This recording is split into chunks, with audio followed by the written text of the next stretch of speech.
بسم اللہ الرحمن الرحیم، السلام علیکم۔ سپریم کورٹ آف پاکستان کی سب سے بڑی عدالت میں ایک بہت بڑا تنازع کھڑا ہو چکا ہے۔ ججز کے آپس میں اختلافات سامنے آ چکے ہیں اور الیکشن کا معاملہ یوں لگ رہا ہے کہ سلجھنے کا نام ہی نہیں لے رہا اور ٹائم کے ساتھ بہت ہی زیادہ کمپلیکیشنز بڑھتی جا رہی ہیں۔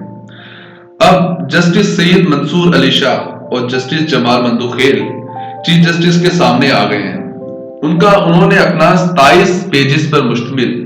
ایک اپنا اختلافی نوٹ شائع کیا ہے، جس میں انہوں نے کہا ہے کہ یہ جو 90 دن میں الیکشن کرانے تھے اور اس کا جو فیصلہ آیا تھا وہ 4-3 سے ریجیکٹ ہو چکا تھا۔ اب اس بیان نے بہت بڑا پنڈورا باکس کھول دیا ہے۔ اب اس کے ہم بیک گراؤنڈ میں جاتے ہیں اور دیکھتے ہیں کہ یہ معاملہ تھا کیا بیسیکلی۔ اب یہ دیکھیں کہ جب پنجاب اسمبلی توڑی جاتی ہے تو اس کے ایک ہفتے کے بعد KPK میں بھی ڈیزالو کر دی جاتی ہے، لیکن کافی دن گزرنے کے بعد الیکشنز کی کوئی تاریخ نہیں دی جاتی اور جو ایک رولز ہے، ریگولیشنز ہے، جو آپ کا آئین کہتا ہے کہ 90 دن کے اندر الیکشن ہونا لازمی ہے اور 90 دن کے بعد کوئی اگر مگر نہیں ہے، لیکن اس کے برخلاف کافی دن گزر جانے کے بعد گورنر یا الیکشن کمیشن کوئی بھی تاریخ نہیں دیتا، جبکہ الیکشن کمیشن یہ کہتا ہے کہ الیکشن کمیشن کو تو اختیارات ہی نہیں ہیں کوئی بھی الیکشن کی ڈیٹ دینے کے لیے، یہ گورنر کی ثوابدیدی ہے، جو بھی اس صوبے کا گورنر ہوتا ہے، آیا کہ وہ پنجاب کا گورنر ہے یا پھر KPK کا گورنر ہے۔ اس پر سپریم کورٹ آف پاکستان کے چیف جسٹس عمر عطا بندیال سو موٹو لیتے ہیں اور اپنے اختیارات کو یوز کرتے ہوئے انٹروین کرتے ہیں، کیونکہ معاملہ بہت زیادہ پیچیدہ ہوتا جا رہا تھا۔ آپ دیکھیں کہ ملک کے حالات کیا ہیں، پولیٹیکل کیوس ہے، پھیلا ہوا ہے، عوام بھوک سے مر رہی ہے، تو اس سلسلے میں الیکشن تو ناگزیر ہو چکے ہیں۔ تو اس سلسلے میں پاکستان کے چیف جسٹس عمر عطا بندیال نے انٹروین کیا اور اپنا سو موٹو لیا اس معاملے پر۔ اس کے بعد چیف جسٹس آف پاکستان نے اس معاملے کو حل کرنے کے لیے 9 ممبرز کا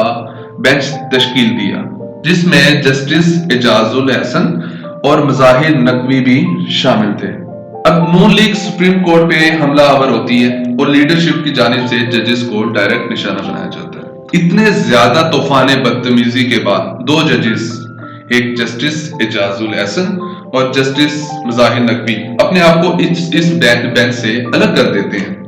اور اس کے بعد 2 اور ججز جو کہ اس بات سے ان کو اعتراض تھا کہ سپریم کورٹ کا اس معاملے پہ سو موٹو نہیں بنتا، وہ بھی اپنے آپ کو اس بینچ سے الگ کر لیتے ہیں۔ اور 27/2/2023 کو فیبروری کو یہ تمام 9 بینچ کے ججز جو یہ اس بینچ میں شامل تھے، یہ اس معاملے پہ سائن کرتے ہیں کہ چیف جسٹس آف پاکستان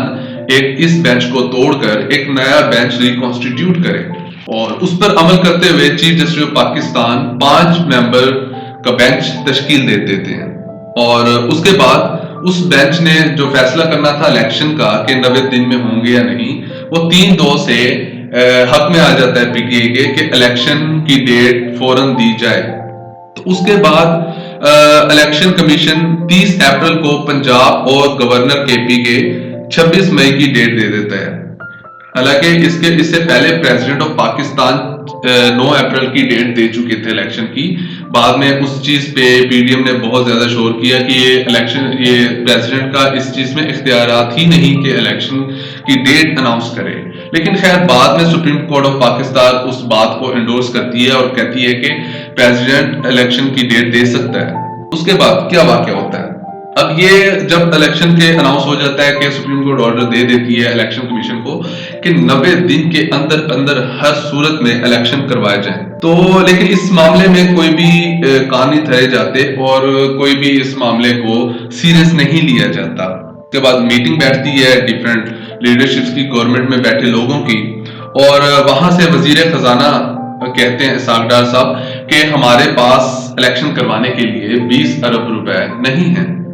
جبکہ آٹے کو سبسڈائز کرنے کے لیے 60 ارب روپے ان کے پاس تھے۔ اس کے علاوہ حکومت اپنی مشینری یوز کرتی ہے، ظاہر ہے اب الیکشن سے راہ فرار تو اختیار کرنا ہے، کیونکہ PTI کی مقبولیت دیکھ کے ان کو اپنی سیاسی موت نظر آ رہی ہے۔ اب پاکستان کی سیکیورٹی ایجنسیز کہہ دیتی ہیں کہ ہم معذرت کر لیتی ہیں کہ ہم نہیں دے سکتے سیکیورٹی الیکشن کے لیے، ابھی حالات موزوں نہیں ہیں۔ تو اس پر الیکشن کمیشن آف پاکستان اپنے آپ سے خود ہی، جو پریزیڈنٹ آف پاکستان ایک اناؤنس کر چکے ہیں ڈیٹ کو، اس کو چینج کر کے آلٹر کر کے 8 اکتوبر کی ڈیٹ دے دیتی ہے الیکشن کی، اس بات کو جواز بنا کر کہ ابھی حکومت نے گرین سگنل نہیں دیا۔ تو یہ معاملہ اور مزید پیچیدہ ہو جاتا ہے، اور پی ٹی آئی اس معاملے کو جا کے دوبارہ سپریم کورٹ میں رکھتی ہے کہ جی یہ دیکھیں الیکشن کمیشن کیا کر رہا ہے۔ اس کے بعد ایک نیا تنازع کھڑا ہو جاتا ہے۔ وہی 5 ججز، وہی 5 جو بینچ بنا تھا، جنہوں نے پہلے بھی فیصلہ کر چکے ہیں کہ 90 دن میں الیکشن ہوگا، اس میں سے جو 2 ججز تھے، ایک جسٹس منصور علی شاہ اور ایک جسٹس مندوخیل، یہ 2 بیسیکلی اختلافی نوٹ لکھتے ہیں اور کہتے ہیں کہ جو اس سے پہلے 90 دن کا الیکشن کروانا تھا، اس کا جو فیصلہ ہوا تھا وہ 4-3 سے ریجیکٹ ہو چکا ہے۔ تو یہ اس معاملے میں ہم ٹیک اپ کر ہی نہیں سکتے، یہ آلریڈی اس بات پہ سب کا اتفاق ہو چکا ہے، 4-3 سے ریجیکٹ کر دیا گیا تھا کہ 90 دن میں الیکشن نہیں ہو سکتے۔ حالانکہ اس بات کی کوئی بھی قانونی حیثیت نہیں ہے، کیونکہ آلریڈی جو 9 بینچ توڑ کے 5 کا بنا تھا، اس پہ تمام 9 ججز کے سائن موجود ہیں،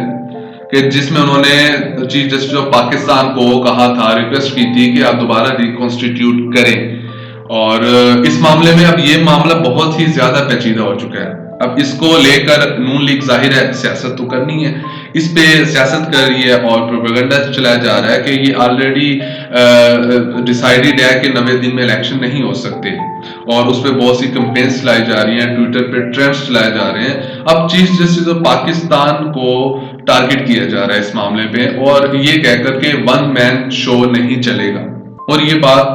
جسٹس منصور علی شاہ نے بھی یہ بات کی ہے کہ 1 مین شو نہیں ہونا چاہیے، کوئی بھی معاملہ ہو وہ ٹاپ سینیورٹی لیول کے 5 ججز بیٹھیں اور اس پہ فیصلہ کریں کہ ہاں بھی اس پہ سموٹو بنتا ہے، اگر بنتا ہے تو لیا جائے یا نہیں لیا جائے۔ تو 1 مین شو نہیں ہونا چاہیے کہ رات کو کوئی اٹھے اور صبح فیصلہ کر لے جی میں نے اس معاملے کو ٹیک اپ کرنا ہے۔ تو اب یہ بہت بڑا تنازع کھڑا ہو چکا ہے، دیکھتے ہیں کہ اونٹ کس کروٹ بدلتا ہے، بیٹھتا ہے۔ تو آج سپریم کورٹ نے فیصلہ کرنا ہے اس معاملے میں، ابھی سپریم کورٹ آف پاکستان میں یہ معاملہ چل رہا ہے، تو دیکھتے ہیں کیا فیصلہ دیا جاتا ہے اس معاملے میں۔ ہماری ہر آنے والی ویڈیو سے آگاہ رہنے کے لیے بیل آئیکن کو کلک کریں، فیصل سپیکس کو لائک کریں، شیئر کریں اور سبسکرائب کرنا مت بھولیے گا۔ اپنا خیال رکھیے گا۔ اللہ حافظ۔